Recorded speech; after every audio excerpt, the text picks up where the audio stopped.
भगवान श्री कृष्ण महाभारत के युद्ध को टालने के लिए हस्तिनापुर में संधि प्रस्ताव लेके जाते हैं, लेकिन वहीं पर जो कि दुर्योधन था वो नहीं मानता और उस संधि प्रस्ताव को ठुकरा देता है। लेकिन क्या आपको पता है कि जब भगवान श्री कृष्ण हस्तिनापुर में संधि प्रस्ताव लेके गए थे तो उनके साथ में कौन गया था? अगर आपको नहीं पता तो बने रहिए इस वीडियो के अंत तक। आज हम बताएंगे कि जब भगवान श्री कृष्ण हस्तिनापुर में संधि प्रस्ताव लेके गए तो उनके साथ में कौन गए थे और वहां पर क्या हुआ था। भगवान श्री कृष्ण युद्ध को रोकने के लिए पांडवों की तरफ से हस्तिनापुर में संधि प्रस्ताव लेके जाते हैं और भगवान श्री कृष्ण अपने साथ में सात्यकी को भी लेके जाते हैं। भगवान श्री कृष्ण सात्यकी को इसलिए अपने साथ में ले जाते हैं क्योंकि भगवान श्री कृष्ण को सात्यकी की निष्ठा और गरिमा पर पूर्ण विश्वास था। भगवान श्री कृष्ण जानते थे कि जो सात्यकी है वो कितने अच्छे योद्धा है और जो कि सात्यकी थे कहा जाता है कि वो भगवान श्री कृष्ण के अनन्य भक्त भी थे। इसी के चलते जो कि भगवान श्री कृष्ण थे उनको वो अपने साथ में ले जाते हैं और जो कि सात्यकी थे वो यदुवंशी ही थे और वो बहुत अच्छे योद्धा भी थे। सात्यकी का वर्णन हमें महाभारत में बहुत कम मिलता है, लेकिन जो कि भगवान श्री कृष्ण थे जब वो हस्तिनापुर में संधि प्रस्ताव लेके गए तो साथ में सात्यकी को भी लेके गए। और जब भगवान श्री कृष्ण वहां पर पहुंचे तो जितने भी वहां पर लोग थे, धृतराष्ट्र और जितने भी सभागण थे, उन्होंने भगवान श्री कृष्ण का बहुत अच्छे से सम्मान करा।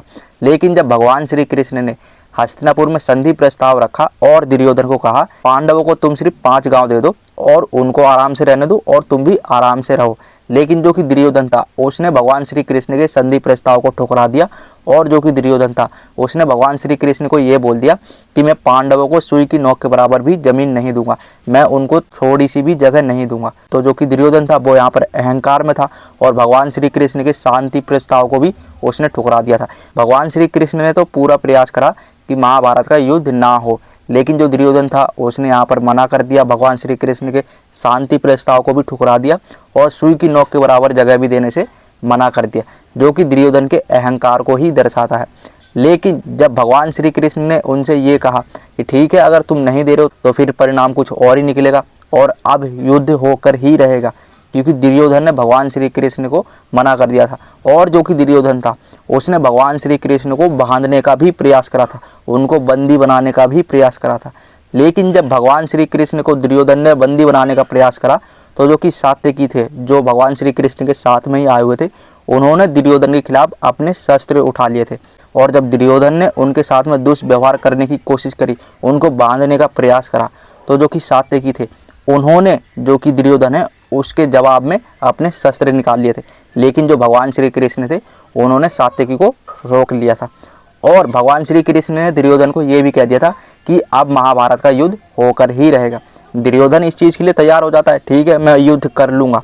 तो जो कि भगवान श्री कृष्ण थे वो यहाँ पर महाभारत के युद्ध की घोषणा कर देते हैं और जब महाभारत के युद्ध का समय आता है तो जो कि दुर्योधन थे वो भगवान श्री कृष्ण से सहायता मांगने के लिए जाते हैं और जो कि अर्जुन थे वो भी उनके पास में सहायता मांगने के लिए चले जाते हैं।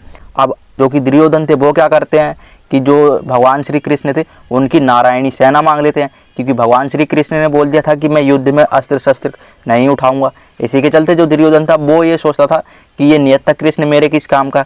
इसी के चलते जो कि दुर्योधन थे उन्होंने जो भगवान श्री कृष्ण थे उनकी जगह उनकी नारायणी सेना ही मांग ली। लेकिन वो इस चीज़ को भूल गए कि नारायण के बिना नारायणी सेना का कोई अस्तित्व भी नहीं है। दुर्योधन ने यहाँ पर बहुत बड़ी गलती करी थी, मूर्खतापूर्ण बातें करी थी और जो कि दुर्योधन थे उन्होंने नारायणी सेना को चुन लिया था।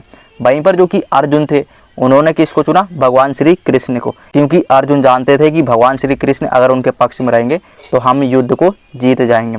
और जो कि सात्यकी थे उन्होंने क्या करा था कि जो भगवान श्री कृष्ण थे जब महाभारत का युद्ध होना था तो उन्होंने पांडवों की तरफ से युद्ध लड़ने का चयन करा था और भगवान श्री कृष्ण से अनुमति भी मांगी थी। भगवान श्री कृष्ण ने उनको अनुमति दे दी थी और जो कि सात्यकी थे कहा जाता है कि वो अर्जुन के शिष्य थे, उन्होंने अर्जुन से ही धनुर्विद्या का ज्ञान लिया था। और महाभारत के युद्ध से पहले जो कि नारायणी सेना थी कहा जाता है कि जो सात्यकी थे उसके सेनापति भी थे। बलराम जी को कहा जाता है कि वो मुख्य सेनापति थे और जो कि सात्यकी थे वो नारायणी सेना के सेनापतियों में से एक थे। और जब महाभारत का युद्ध हुआ तो जो नारायणी सेना थी वो तो दुर्योधन के साथ में आ जाती है, कौरव पक्ष में चली जाती है। और जब नारायणी सेना कौरव पक्ष में चली जाती है तो जो कि नारायणी सेना के सेनापति थे वो थे कृतवर्मा, जो कि कौरवों की तरफ से ही लड़ रहे थे। और कहा जाता है कि जो कृतवर्मा थे वो भी यदुवंशी यादव कुल से ही थे और जो कि सात्यकी थे वो पांडवों की तरफ से युद्ध लड़ रहे थे और वो भी यादव थे। और जो कि सात्यकी कहा जाता है उन्होंने नारायणी सेना का नाश भी करा था महाभारत के युद्ध में, क्योंकि जो सात्यकी थे वो नारायणी सेना को बहुत अच्छे से जानते थे, क्योंकि उसका नेतृत्व पहले वो ही करते थे। बाद में जो कि कृतवर्मा थे उन्होंने नारायणी सेना का नेतृत्व किया था महाभारत के युद्ध में कौरवों की पक्ष की तरफ से। और जब कौरव और पांडवों का युद्ध छिड़ा तो जो भगवान श्री कृष्ण थे उन्होंने जितने भी योद्धा थे उनको एक एक करके वहाँ पर मरवा दिया था, और जो कि भीमसेन थे उन्होंने जितने भी कौरव थे उनका नाश कर दिया था। तो इस तरीके से महाभारत का युद्ध हुआ और जितने भी कौरव पक्ष थे उन सभी का अंत हो जाता है। और कहा जाता है कि जब कौरव पक्ष का अंत हो जाता है तो उसमें से जो बचते हैं वो होते हैं कृतवर्मा, कृपाचार्य और अश्वत्थामा, जिसको भगवान श्री कृष्ण ने श्राप दे दिया था। और अगर हम बात करें पांडवों की तरफ से, तो पांडवों की तरफ से 5 पांडव बच जाते हैं और साथ में बचते हैं युधिष्ठिर।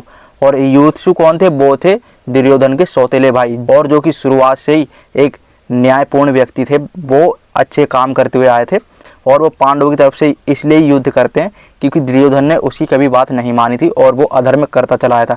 वो धर्म के पक्ष में युद्ध करना चाहता था, इसलिए युधिष्ठिर धर्म के पक्ष में गया और उसने पांडवों की तरफ से युद्ध करा और जितने भी कौरव थे उनका उन्होंने विनाश भी करवाया। तो ये थी महाभारत युद्ध की पूरी कहानी। जब भगवान श्री कृष्ण शांति प्रस्ताव लेके गए तो दुर्योधन वहाँ पर नहीं माना, और जो कि भगवान श्री कृष्ण थे उनको ही उन्होंने बंदी बनाने का प्रयास करा। तो जो कि सात्यकी थे उन्होंने जब दुर्योधन को ऐसा करते देखा, और जो कि सात्यकी थे जब दुर्योधन ने आदेश दिया कि जो भगवान श्री कृष्ण ने उनको बंदी बना लिया जाए, तो जो कि सात्यकी थे उन्होंने दुर्योधन के खिलाफ में शस्त्र निकाल लिए थे, और जो कि भगवान श्री कृष्ण थे उन्होंने जो कि सात्यकी थे उनको वहाँ पर रोक दिया था।